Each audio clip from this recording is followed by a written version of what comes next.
नमस्कार, आप देख रहे हैं न्यूज 18 बिहार झारखंड का डिजिटल प्लेटफॉर्म। मैं हूं शुभे मिश्रा आपके साथ।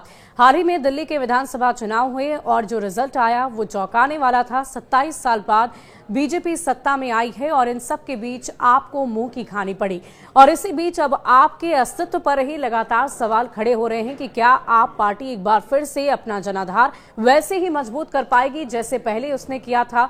क्या एक बार फिर से सत्ता में उसकी वापसी हो पाएगी या पंजाब में भी वो उसकी स्थिति वैसी ही होगी जैसी दिल्ली में हुई है। लेकिन इन सब के बीच खबर ये आ रही है कि आम आदमी पार्टी ने अब नए तरीके से रणनीति बनाने पर फोकस शुरू कर दिया है और इसी के तहत पूरी तैयारी पंजाब को देखते हुए की जा रही है।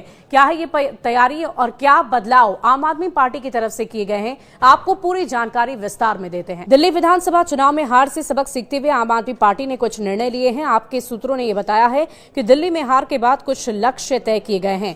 आपने तय किया है कि पंजाब को एक आदर्श राज्य के रूप में स्थापित करना है। पार्टी पंजाब के किले को बरकरार रखने की कोशिश करेगी और पंजाब मॉडल बनाने के लिए शासन प्रदान करना पार्टी की सबसे बड़ी प्राथमिकता होगी। दिल्ली में मजबूत विपक्ष की भूमिका निभाने पर जोर दिया जाएगा। बीजेपी सरकार और उसकी नीति के बाद रणनीति तैयार करने की तैयारी है। आम आदमी पार्टी अब राष्ट्रीय स्तर पर अपने संगठनात्मक विस्तार के लिए कमर कस चुकी है। पार्टी का फोकस गुजरात, गोवा, दिल्ली, पंजाब में संगठन को मजबूत करने पर होगा।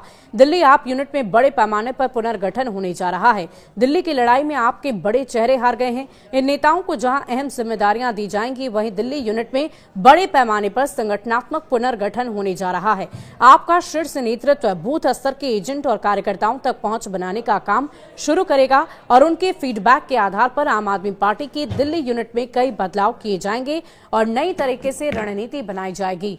तो इन्हीं रणनीतियों में बदलाव के तहत आम आदमी पार्टी पूरी कोशिश में लगी हुई है कि किसी भी तरीके से एक बार फिर से उसी जनाधार को लेकर वो वापस लौटे और साथ ही साथ अलग अलग राज्यों में उसकी पकड़ वैसी ही जमीनी स्तर पर बनी रहे जैसे पहले बनी हुई थी। देखने वाली बात होगी कि इस रणनीति में बदलाव से आम आदमी पार्टी को कितना फायदा मिलता है। शुक्रिया।